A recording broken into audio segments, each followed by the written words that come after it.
हमारे पास में एक प्रश्न है जिसमें ऐसी सबसे छोटी संख्या क्या है जिसे 6, 7 और 8 से विभाजित करने पर शेषफल 5 आता है, तो वह संख्या क्या है। तो सबसे पहले हमें देखना है कि हमें प्रश्न में दिया क्या गया है। तो हमें प्रश्न में क्या दिया, हमें प्रश्न में 6, 7 और 8 दिया गया है, जिनको हम यहाँ लिख लेंगे। और हमसे प्रश्न में क्या पूछा गया, हमसे प्रश्न में ऐसी सबसे छोटी संख्या पूछी गई है जिसे 6, 7 और 8 से विभाजित करने पर शेषफल कितना आता है। शेषफल कितना आता है हमारे पास, शेषफल आता है हमारे पास में 5। हमारे पास में शेषफल कितना आता है 5। तो ऐसी सबसे छोटी संख्या ज्ञात करने के लिए हमें सबसे पहले करना क्या होगा, हमें 6, 7 और 8 का क्या निकालना पड़ेगा, एलसीएम।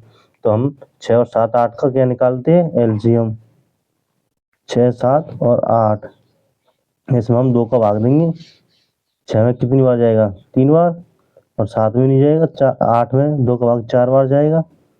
अब फिर से हम 2 का भाग देंगे, 3 में जाएगा नहीं, 7 में भी नहीं जाएगा, और 4 में कितनी बार जाएगा, 2 बार।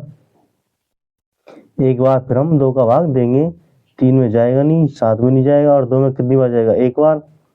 अब हम 3 का भाग देंगे, 3 में 1 बार जाएगा, 7 में नहीं जाएगा, और एक की जगह पर 1 आ जाएगा। अब हम 7 का भाग देंगे, 1 की जगह पे 1 आ जाएगा, 7 एकम 7, और 1 की जगह पे 1।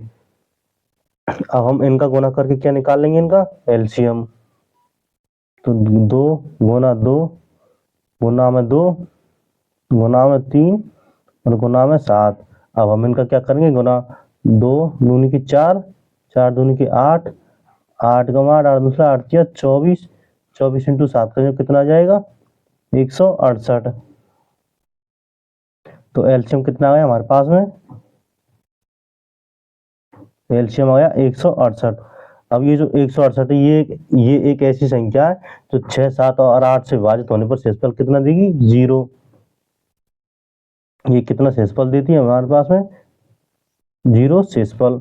लेकिन हमें एक ऐसी संख्या चाहिए जो 6, 7, 8 से विभाजित करने पर शेषफल कितना देती है, 5। तो शेषफल 5 प्राप्त करने के लिए हमें क्या करना पड़ेगा, इस 168 में हमें 5 जोड़ना पड़ेगा। अब इसमें 5 जोड़ने पर कितना आ जाएगा, ये 173। तो उत्तर क्या हो जाएगा हमारा, 173। अब ये 173 एक ऐसी संख्या है जो 6, 7, 8 से विभाजित करने पर कितना शेषफल देगी, 5। तो उत्तर क्या हो जाएगा हमारा, 173।